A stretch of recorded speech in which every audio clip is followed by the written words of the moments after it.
మీ అందరికీ జనసేన పార్టీ పెట్టి 12 సంవత్సరాలు ముగించుకొని 13వ సంవత్సరంలోకి అడుగు పెడుతూ, అది లక్షల మంది జనం మధ్య కాదు, మన నందిగరు గ్రామంలో డోలీ మోతలకు కూడా ఇబ్బంది, డోలీ మోతలతోటి సతమతమయ్యే గ్రామానికి విముక్తి కల్పించి అలాంటి గ్రామస్తుల మధ్య 40 కుటుంబాల మధ్య జరుపుకొని నేను ముందుకు వచ్చాను. మనస్ఫూర్తిగా నాకు పార్టీ పెట్టిన తర్వాత ఎంత దూరం ప్రయాణిస్తాం ఏమవుద్దో కూడా తెలియదు, కానీ ఈరోజు నాకు చాలా తృప్తిగా ఉంది, చాలా సంతోషంగా ఉంది.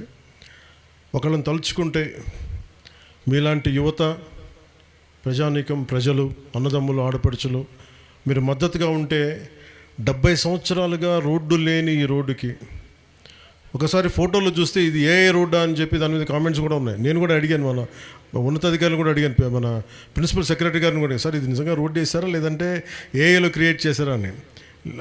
ఎందుకంటే అంత క్లీన్గా ఉంది రోడ్డు.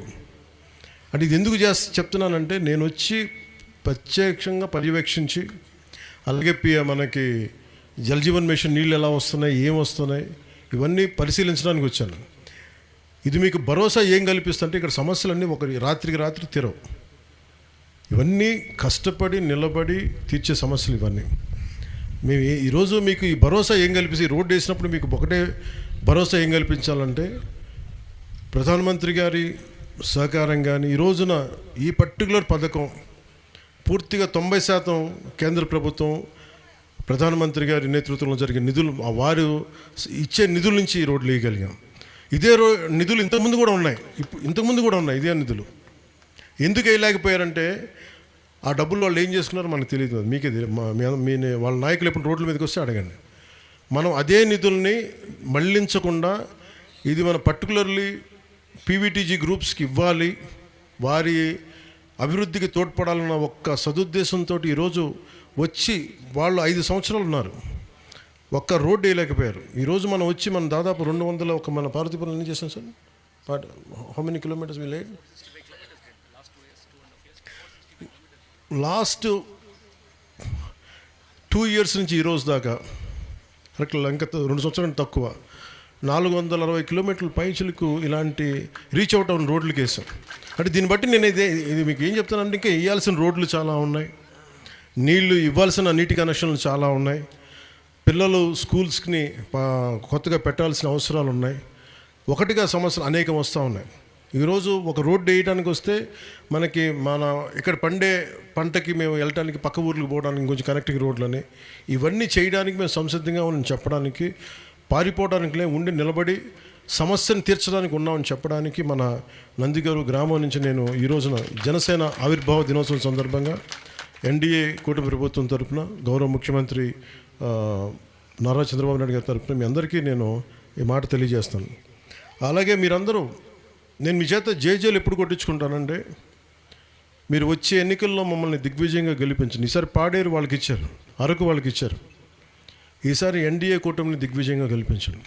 మీరు అంటే ఇది ఎందుకు చెప్తున్నానంటే, మీరు 15th ఫైనాన్స్ కమిషన్ డబ్బులు కానీ, సర్పంచులు కానీ నేను పార్టీ చూడలేదు, వీళ్ళు మనకు ఓట్లు వేసారా లేదా చూడలేదు. మీరు మా అన్నదమ్ముల, మా ఆడపడుచులు అదే చూశాను, అంతకుమించి నేనేం చూడలేదు. మీరు బాగుండాలి, మీకు కన్నీళ్ళు రాకూడదు, మీ దగ్గరికి మీరు కన్నీళ్ళు పెట్టకూడదు. మేము ఉండి పని చేయడానికి ఉన్నాం ఇక్కడ. ఎందుకంటే ఇలాంటి ఏరియాస్లోకి రావాలి అంటే మీకు తెలుసు కదా, మావోయిస్టులు ప్రాబల్యం ఉన్న ప్రాంతాలు, ఇక్కడ రావడానికి నాయకులు రారు, భయపడతారు. నాకు ఎందుకు భయం లేదంటే, నేను ప్రజల కోసం పనిచేసేవాడిని. నేను ఆ బెదిరింపు నిజంగా నాకు అలాంటి ఆలోచన కూడా నాకు ఉండదు. కాకపోతే ఒకసారి నా ఒక్కడిదే కాదు కదా సెక్యూరిటీ, ఒకసారి అధికారులు కూడా వెళ్ళాలి, పోలీస్ కానిస్టేబుల్స్ వెళ్ళాలి, కమాండోస్, వాళ్ళని దృష్టిలో పెట్టుకొని సహజంగా ఏజెన్సీ ప్రాంతంలో మధ్యాహ్నం తర్వాత మీటింగులు ముగించేస్తాం. మీరు అనుకోవచ్చు ఎందుకు సాయంత్రం దాకా ఉండడం, 2 దాకా 3 తర్వాత వెళ్ళిపోతారు, ఎందుకంటే ఇది సెక్యూరిటీ ప్రోటోకాల్. ఎందుకంటే గతంలో ల్యాండ్ మైన్స్ పెట్టేవాళ్ళు, కొన్ని గొడవలు జరిగాయి, వీటన్నిటి వల్ల ప్రస్తుతం మీకు గిరిజన హక్కులకి భంగం వాటిల్లకుండా మీ హక్కుల్ని పెంపొందించేలాగే, మీ హక్కులు బలంగా ఉండేలాగే నేను మీ కష్టాలను అర్థం చేసుకునే వ్యక్తిని తప్ప మేము కూర్చోబెట్టి అటువైపు ముఖం తిప్పుకునే వ్యక్తిని కాదు. మీ కష్టాలను అర్థం చేసుకున్నాను కాబట్టే రాని వెయ్యని రోడ్లు కూడా మీకు వేయగలిగాం, ఇంత పగడ్బందీగా డబ్బులు లేవన్నా కానీ ఎందుకు పంతం బట్టి చేయించామంటే. అలాగే జల్ జీవన్ మిషన్ కూడా గౌరవ ప్రధానమంత్రి గారు 4,000 కోట్ల రూపాయలు మనకి ఇచ్చేస్తే 26 కోట్లకి 28 కోట్లకు డబ్బులు ఇస్తే గత ప్రభుత్వం వైసీపీ ప్రభుత్వం డబ్బులు తీసుకోలేదు దాన్ని. ఈ రోజున 4,000 కోట్లు ఖర్చు పెట్టి పైప్ లైన్ వేసి వదిలేశారు. అదే మన ప్రభుత్వం రాగానే కూర్చోబెట్టి కనీసం మీరు చూస్తున్నారు దాటిపొట్టున జేజీఎం ఇవి చూస్తున్నాం, ఇంటికి కనీసం 55 లీటర్ల నీళ్లు రావాలన్న ఆశ ఉంది దీనికి. ఇది మరింతగా ముందుకు తీసుకెళ్తాం. కనీస వసతులు, కనీస రోడ్లు, మీరు దారి పొడవునా నాకు వచ్చేది డ్రైనేజ్ సమస్యలు ఉన్నాయి, స్కూళ్ళ సమస్య ఉంది, లేదంటే స్కూల్ బిల్డింగ్లో సమస్యలు ఉన్నాయి, లేదా అంగన్వాడీ సెంటర్స్ సమస్యలు ఉన్నాయి. అలాగే కూర్చోబెట్టి పెన్షన్స్ సరిగ్గా కొంతమందికి రావట్లేదు. ఇవన్నీ కూడా ఎప్పటికప్పుడు అధికారుల చేత సమీక్షలు జరుపుతూ మీ సమస్యని తీర్చడానికి అనుక్షణం మేము పనిచేయడానికి మేము సంసిద్ధంగా ఉన్నాం. మీరు మా మీద ఈ ప్రాంతంలో ప్రత్యేకించి కూటమిని గెలిపించకపోయినప్పటికీ కూడా మీకోసం మేము కూటమి ప్రభుత్వం పనిచేస్తుంది. మనస్ఫూర్తిగా మీకోసం ఉంటాం, మీకోసం పనిచేస్తాం. అలాగే మార్గం మధ్యలో ఓనూరు గ్రామంలో ఉన్న మండల ప్రాథమిక పాఠశాలను కూడా పరిశీలించాను. ఆ ఫ్లోరింగ్తో పాటు మరమ్మతులు చేస్తూ ఉన్నారు. గత ప్రభుత్వం ఆ ఫ్లోరింగ్తో మరమ్మతులు కూడా ఉంటే వదిలేశారు. మధ్యాహ్న భోజనం తయారీకి ఏర్పాటు చేసిన వంటశాల కిచెన్ గత ప్రభుత్వంలో సగం పరక పనులు చేసి వదిలేశారు. వీటన్నిటికీ కూడా వెంటనే నిధుల్ని మనం మంజూరు చేస్తా ఉన్నాం వీటి పనులు అవ్వడానికి. అలాగే నందిగారు నుంచి పిల్లలు చదువుకునేందుకు ఓనూరు వరకు వెళ్లాల్సి వస్తుంది. అంగన్వాడీ కేంద్రానికి కూడా తల్లులు తమ పిల్లల్ని ఓనూరు వరకు తప్పడం లేదు. పిల్లలు గ్రామస్తుల కోరిక మేరకు నందిగరువులోనే పాఠశాల భవనం, అంగన్వాడీ కేంద్రం నిర్మాణానికి నిధులు మంజూరు చేస్తా ఉన్నాం. అలాగే కొత్తపాలెం గ్రామం ప్రజలు జరిగిన విజ్ఞప్తులు ఏంటంటే, ఒకటి ఒంటూరు జంక్షన్ నుండి కొత్తపాలెం గ్రామానికి 1.6 కిలోమీటర్ రోడ్డు జీరామ్జీ, ఇప్పుడు నరేగా ఇది ఇప్పుడు పేరు మారి దీని పేరు జీరామ్జీ పథకం కింద దీన్ని శాంక్షన్ చేస్తున్నాం ఈ కార్యక్రమం. అలాగే అంగన్వాడీ సెంటర్ అసంపూర్తిగా ఉన్న ఈ కొత్తపాలెం గ్రామ ప్రజల్లో అంగన్వాడీ సెంటర్ అసంపూర్తిగా ఉన్న స్కూల్ బిల్డింగ్ కూడా ప్రభుత్వం నుండి దీన్ని శాంక్షన్ చేయిస్తాం. అలాగే నిన్న జరిగిన క్యాబినెట్ సమావేశంలో రాష్ట్రంలో ఎంవిఎస్ స్కీమ్స్తో పాటు మల్టీ విలేజ్ స్కీమ్స్, ఒక గ్రామానికి కాదు, ఒక గ్రామాల సముదాయాన్ని కలిపి గ్రూప్ని కలిపి ఎంవిఎస్ స్కీమ్ ఇది.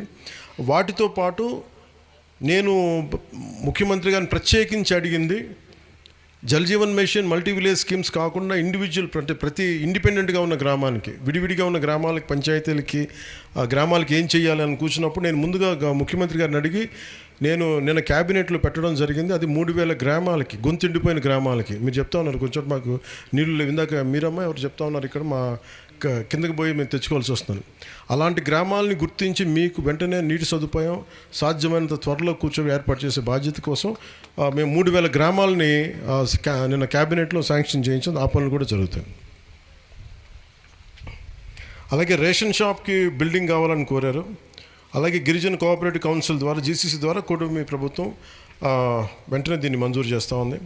అలాగే పాడేరు నుండి నేను వచ్చేటప్పుడు దారిలో నర్తనపల్లి, కిండంగి, ఓనూరు, అలాగే నందిగరువు మనం చూసాం. శానిటేషన్ మెరుగుపరచడానికి పంచాయతీరాజ్ శాఖ గ్రామీణాభివృద్ధి చేపడుతున్న మ్యాజిక్ డ్రైన్స్ని, ఇందాక మీరు అడుగుతున్నారు మన నందిగరువులో కొంచెం డ్రైన్స్ బాగాలేవంటే అది వెంటనే దానికి మ్యాజిక్ డ్రైన్స్ అని చేయిస్తాం. అది వెంటనే శాంక్షన్ చేయమని పంచాయతీరాజ్ గ్రామీణాభివృద్ధి శాఖ ప్రిన్సిపల్ సెక్రటరీ గారిని, అలాగే పిఆర్ కమిషనర్ గారిని, అలా జిల్లా కలెక్టర్ గారిని కూడా మనస్ఫూర్తిగా నేను అడుగుతున్నాను ప్రజల తరపు నుంచి.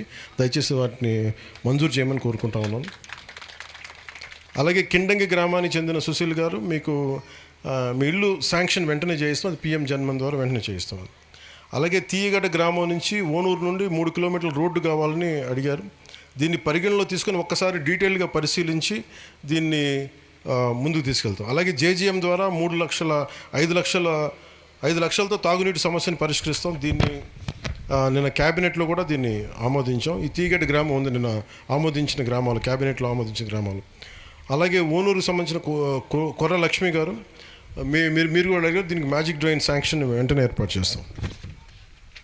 అలాగే వంటలమామిడి గ్రామానికి కూడా నిన్న వంటలమామిడి గ్రామస్తులు కూడా నన్ను అడిగింది అంటే మాకు నీటి ఇబ్బందులు ఉన్నాయంటే అది కూడా జేజేఎం ద్వారా నిధులు మంజూరు చేసాం.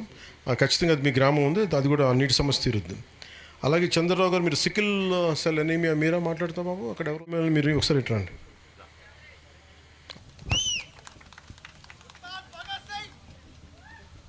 అలాగే పాడేరులో కిల్లో కుమార్ గారు ఇంటి మీద నుండి కరెంటు వైర్లని తీయించేస్తాం. దీని అధికారులు కూడా చెప్పి 2 రోజులు దయచేసి ఈ సమస్యని పరిష్కరించమని మనస్ఫూర్తిగా కోరుకుంటాను. అలాగే జీవో నెంబర్ 3ని తిరిగి పునరుద్ధరణ చేయమని అడిగారు. దీన్ని ఖచ్చితంగా సీఎం గారి దృష్టికి నేను తీసుకెళ్తాను. అలాగే దీని క్యాబినెట్ కూడా మాట్లాడతాను. 100% reservation for tribals in all government and ఈ ఎస్పెషల్లీ టీచర్స్ది ఎట్లా చేయాలని దీన్ని ఖచ్చితంగా ముందు చెప్తే అదే తెలియజేస్తుంది. దానికి దావిచ్ అంటే మీ పేరు ఓకే. ఆ కరెంట్ వైర్లు పోతా ఉన్నాయన్నాను కదా, దాన్ని కూడా వెంటనే అధికార యంత్రాన్ని చెప్పి మీకు తీయించేస్తాం, పరిష్కారం చేస్తాం. ఓకే. సో మనస్ఫూర్తిగా మీ అందరికీ మరోమారు ఎక్కడ లక్షల మంది జనం మధ్య కాదు, నేను మీ మధ్య మన నందిగారు గ్రామం మధ్య జరుపుకోవడం నాకు ఈ అవకాశాన్ని ఇచ్చిన మీ అందరికీ కూడా నా హృదయపూర్వక ధన్యవాదాలు తెలియజేసుకుంటూ